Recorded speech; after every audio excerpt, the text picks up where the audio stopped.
మీ అభిరుచికి తగ్గ సరికొత్త డిజైన్లు వెరైటీలతో వస్తోంది SKT gold and diamonds. March 29న జూబ్లీ హిల్స్ లో గొప్ప ప్రారంభం.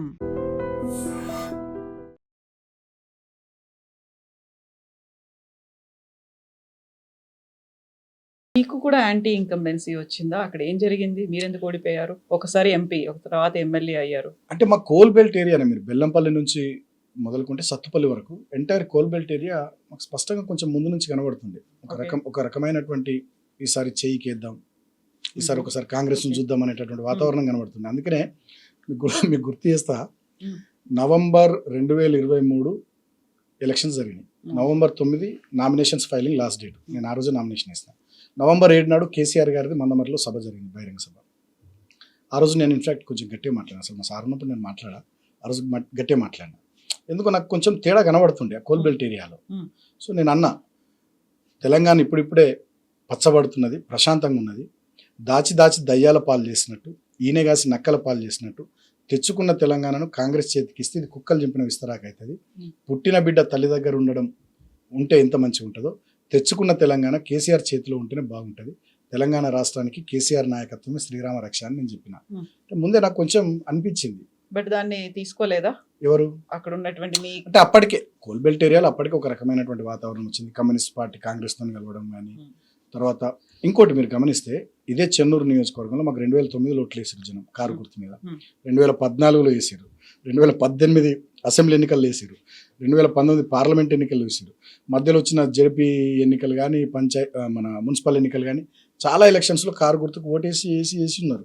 సో వీళ్ళు చెప్పిన బోర్ రావడం కాదు, వీళ్ళు చెప్పిన గ్యారంటీలు కానీ, హామీలు కానీ, ఒక రుణమాఫీ 2 లక్షల రుణమాఫీ కానీ, తులం బంగారం కానీ, ఫ్రీ బస్సు కానీ, కొంత వడ్లకు బోనస్ 500, ఇట్లా అనేక రకాలైనటువంటి విషయాలు వాళ్ళు చెప్పడంతో కొంత జనం కూడా ఈ ఒకసారి ఇలా చూద్దాం అనేది వచ్చింది, కనబడ్డది. అది ముందే కనబడ్డది.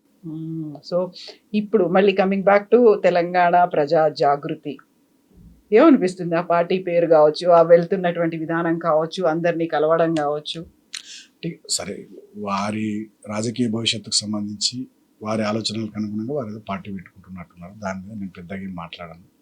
వారు పార్టీ పెట్టిన తర్వాత పార్టీ పెట్టి వారు ఏం మాట్లాడతారో, వాళ్ళ విధానాలు ఏంది, పాలసీలు ఏంది, అవన్నీ జనంలో చెప్పిన తర్వాత అప్పుడు మాట్లాడడం దాని గురించి. మీరు ముందు నుంచి టీఆర్ఎస్ పార్టీలో ఉన్నారు, ఇప్పుడు విపరీతంగా వినిపిస్తోంది బీఆర్ఎస్ బీజేపీ ఒక్కటే, ఎప్పటికైనా బీఆర్ఎస్ బీజేపీలో కలవబోతోంది అనే మాట. బీఆర్ఎస్ బీజేపీలో ఎందుకు కలిసి, వాళ్ళకి ఏముందని మేము కలుస్తాం నాకు అర్థం కాదు. బీఆర్ఎస్ బలమైన పార్టీ. ఇక్కడ మీరు చూస్తే మన జూబ్లీ హిల్స్ ఎన్నికల్లో మేమే ఆల్టర్నేటివ్, జనాలు మమ్మల్ని చూసిరు ఆల్టర్నేటివ్గా. పంచాయతీ ఎన్నికల్లో మేమే ఆల్టర్నేటివ్, జనాలు మమ్మల్ని చూసిరు ఆల్టర్నేటివ్గా. మున్సిపల్ ఎన్నికల్లో మేమే ఆల్టర్నేటివ్, జనాలు మమ్మల్ని చూసిరు.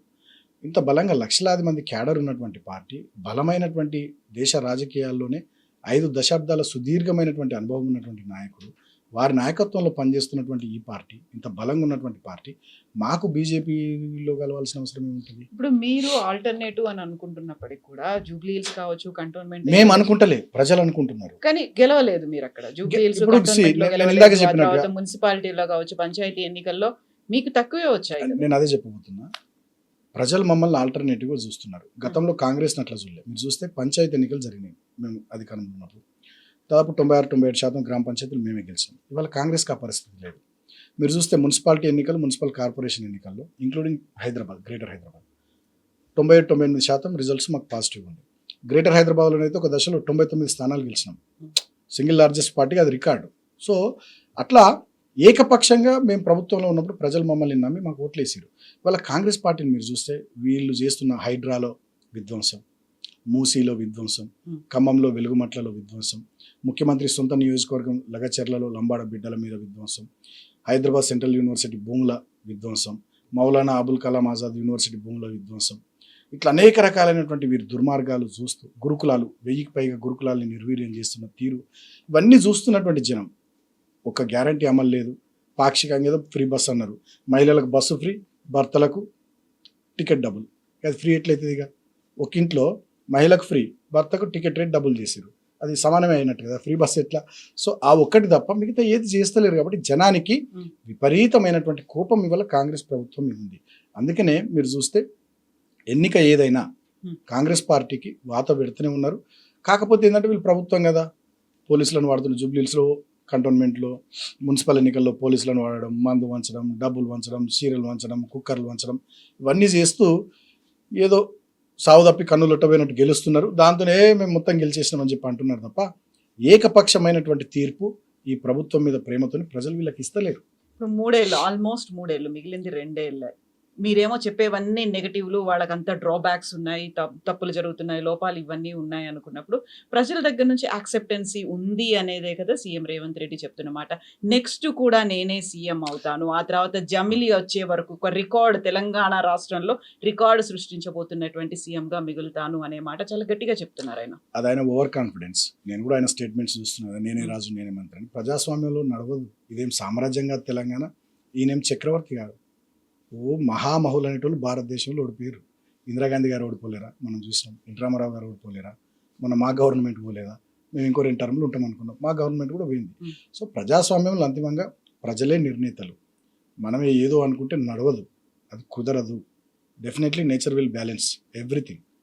వారు అనుకుంటున్నట్టున్నారు. నిజంగానే నేను ఒక మాట అడుగుతున్నా, రేవంత్ రెడ్డి గారు ఒక్క మంచి పని తెలంగాణ సమాజానికి చేసింది మీరు చూపెట్టండి. తెలంగాణ తల్లి విగ్రహాన్ని మార్చారు, ఆమె చేతిలో నుంచి బతుకమ్మని తీసేసారు. రైట్, అక్కడి నుంచి మొదలుకుంటే వారి ఏకపక్షమైనటువంటి నిర్ణయాలు, నియంతృత్వపూరితమైనటువంటి నిర్ణయాలు. ఇవాళ ఏ వర్గం సంతోషంగా ఉంది తెలంగాణలో? రైతన్న సంతోషంగా ఉన్నారా? మహిళలు సంతోషంగా ఉన్నారా? నిరుద్యోగులు సంతోషంగా ఉన్నారా? విద్యార్థులు సంతోషంగా ఉన్నారా? ఒక్క రేవంత్ రెడ్డి వర్గం తప్ప ఏ వర్గం తెలంగాణలో సంతోషంగా లేదు. నిజంగానే వారి పాలన మీద నమ్మకం ఉంటే నేను ఒక మాట అడుగుతా, మీరు చెప్పండి. మా పార్టీలో నుంచి ఎమ్మెల్యేలను తీసుకున్నారు కదా, రాజీనామా చెప్పమనండి. దుర్మార్గమైన దానం నాగేందర్ గారు మా పార్టీ నుండి ఎమ్మెల్యే గెలిచి ఎంపీగా కాంగ్రెస్ పార్టీ టికెట్ మీద పోటీ చేసినాక కూడా స్పీకర్ గారు ఆయన పార్టీ మారలేదని రూలింగ్ ఇస్తే, తీర్పిస్తే ఎటుపోతుంది ప్రజాస్వామ్యం? సో ఇంత నియంతృత్వపరమైనటువంటి ఆలోచనలతో రేవంత్ రెడ్డి గారు ముందుకు పోతున్నటువంటి తీరును జనం చూస్తున్నారు. ఇటువంటివి నచ్చాయి. రేవంత్ రెడ్డి గారు ఇంకోటి, వారి మాటలు కూడా బాగాలేవు. ఒకప్పుడు వారు ప్రతిపక్షంలో ఉన్నప్పుడు ఏది మాట్లాడినా నడిచింది, ఏం చేసినా చెల్లింది. He has to maintain some dignity and decorum. ఎందుకంటే he's head of the state. చాలా గొప్ప పొజిషన్ అది. సీఎం పొజిషన్ హోల్డ్ చేస్తున్నప్పుడు మీరు మాట్లాడాల్సినటువంటి భాష, మీ బాడీ లాంగ్వేజ్, మీరు ఎంత గొప్పగా ఉండాలి. నేను ఒక మాట అంటాను, కడుపుల పేగులు తీసి మెడలు వేసుకుంటా ఓ ముఖ్యమంత్రి మాట్లాడొచ్చా?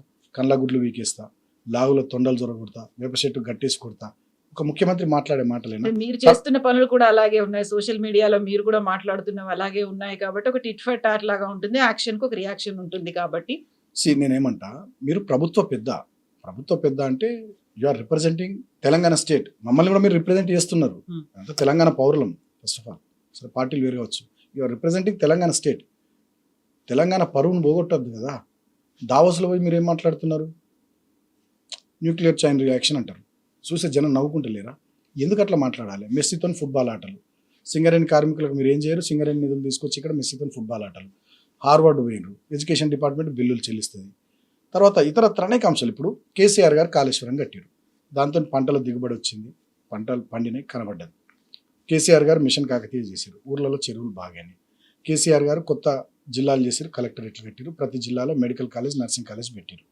పాలమూరు రంగారెడ్డి ఎత్తిపోతల పథకం కానీ, మిషన్ భగీరథ కానీ జనానికి ఉపయోగపడేటటువంటి అనేక రకాల కార్యక్రమాలు తీసుకున్నారు. కళ్యాణ లక్ష్మి, కేసీఆర్ కిట్టు, కంటి వెలుగు, ఆసరా పెన్షన్, రైతు బంధు, రైతు భూమి, ఇట్లా చాలా ప్రోగ్రామ్స్ ఉన్నాయి.